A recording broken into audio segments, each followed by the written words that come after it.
आज आहे माझी दुसरी मकर संक्रांत। सण असल्यामुळे आम्ही सकाळ सकाळच उठून लवकरच पुरणपोळीचं जेवण बनवलं होतं। ते बनवून झाल्यानंतर मी रेडी व्हायला लागले, कारण इथपर्यंत कामं पण आवरली होती। Get ready with me next व्हिडिओमध्ये पोस्ट करेल।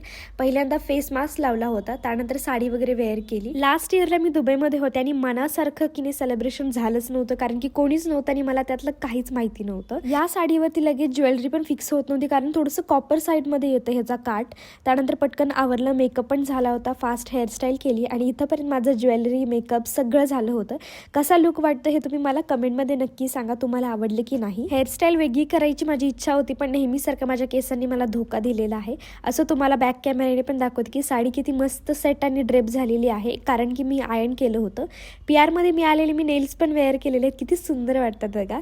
त्यानंतर आम्ही महालक्ष्मीला गेलो, कारण इथंच आम्ही एकमेकांना ओवसतो। मी शूट करत होते तोपर्यंत एक मुलगी रडायला लागली, जी हरवली होती। मग तिला पटकन ऑफिसमध्ये सोडलं, तोपर्यंत सगळ्या आल्या पण होता। मग मी माझं पूर्ण साहित्य घेऊन देवाचं दर्शन वगैरे करायला लागले। तिथे जेवढी मंदिरं आहेत ना, ती सगळ्या देवांचं दर्शन वगैरे केलं आणि मग एकमेकींना हळदी कुंकू लावून ओसायला स्टार्ट केलं। आमच्या इकडे एकमेकींना हे असंच ओवसलं जातं, तेव्हा असं म्हणतात की सीताचा रामा वंसाचा रामा जन्मोजन्मी वंसा, असं काहीतरी म्हटलं जातं। तुमच्याकडे कशी पद्धत आहे हे पण मला नक्की सांगा। लॉंग व्हिडिओ बनवलेला आहे, सो नक्की जाऊन बघा। बाय।